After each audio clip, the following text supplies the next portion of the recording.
for me, it's the fact that Leo Africa Institute continues to, bring us together to have these conversations, to remind ourselves of, the power we have wherever we have been placed.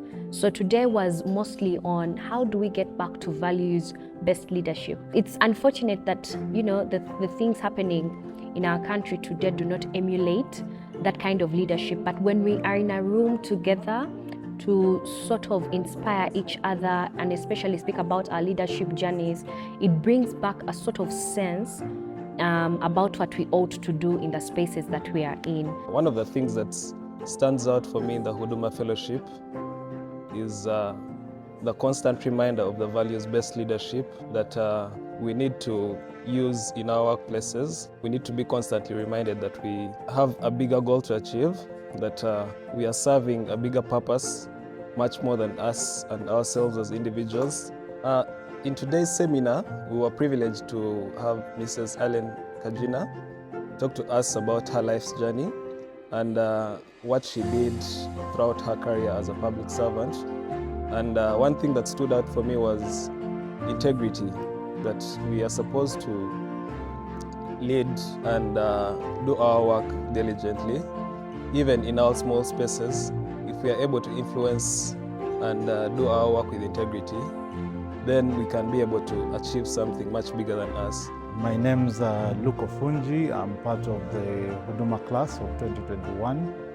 And today we are celebrating a transformation leadership within the different cohorts over the years that the fellowship has offered.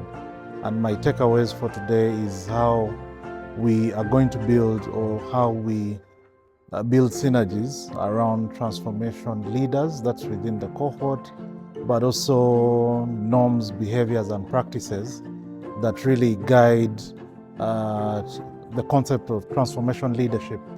Today's session has been really another energizer, because each time we meet, it's first of all, it's us recommitting to our values, to the commitments that we made as the Huduma class. So today is those days that you come to refuel, but also, to sort of give accountability to your peers on what you've been up to, just get to know what others have been to. So it's always a powerful moment when we meet, because we learn from each other. We, of course, motivate and inspire each other. Maybe it's up to you guys to try and reimagine how that can work better. This idea that our human bonds place obligations, which we gladly fulfill, and we do so increasingly via technology. So these new bonds, to conclude, that compassion, the care that we extend to family members, to community members, it's a very African thing. And I feel there is some optimism in that. And in this chaotic world, the challenge would be to look within and ask ourselves what other African values we can bring to the table, to the global table, and share with the rest of the world. I don't think it has to be either or. I don't think that one excludes the other. And I also truly believe that it's not a bad thing to wish for yourself to be successful and be successful now. Just don't be disappointed if it does not come now, and if it requires more work and more dedication and might come tomorrow or the day after tomorrow. If I may take you back to our time at Huduma, as we always say, those conversations that we used to have during fellowships, when we had to share our minds and have an in-depth discussion on the different leadership aspects and how they directly impact our day-to-day lives, still remains indelible on my mind. Are we all here for the same thing? Are we all on a quest for growth? Are we all on a quest for a personal redefinition? I had all those questions running, and then there were all these other people, young people from different spaces, and we're all put into this place to learn, to grow, and to become whatever we could be. We need to find a way to ensure these people tap into each other's energy. And to tie everything else, it's intentions. We can say we'll do this, we will do this, but the intentions, it again falls back to all of us individually.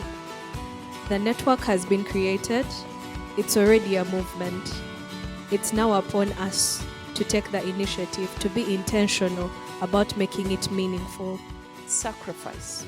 Sometimes it will cost you your job. But will you compromise to retain your job? Or will you stand firm so you can serve purpose? So those uncomfortable situations are there. When I tell you that it was never easy, that's what I'm referring to. But thank God that when you make the right stand, it becomes your value. Even the person asking you to compromise recognizes the fact that you refused as coming from within your value system. If they try to compromise you and you fall, you are, from that moment on, it's just a matter of price. How much do you want? You will never earn respect in their eyes again. So, if that helps, I hope you can stand strong and often say no. This work is hard enough. Acknowledge what you have done. It is not a monument to who you are. It is not a monument. Let's please, Huduma fellows, don't build monuments to your name. Don't put your name out there for everybody to say, Alan Kajina did this. You serve God's people. Maintain your purpose. Uganda will be built, the cathedral will be built, or the institution will be built because you stood where you are doing what you're supposed to be doing. So be proud. You're building the nation builders.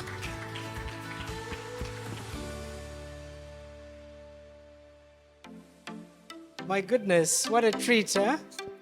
Love it. I think for us, we've done our work, bringing you guys together. So you have all the time and the freedom to organize around your class levels, between fellows, and I know there's a lot of collaborations which are already happening. But as you know, through the Institute, there's also a lot of programming that continues to happen at the annual leaders gathering, the heritage seminars, and all these things that give you opportunity to connect with each other. But this was important for not just connecting, but for relearning, as Mrs. Kajina said. And today I think has been a lot of relearning and refreshing and being inspired again.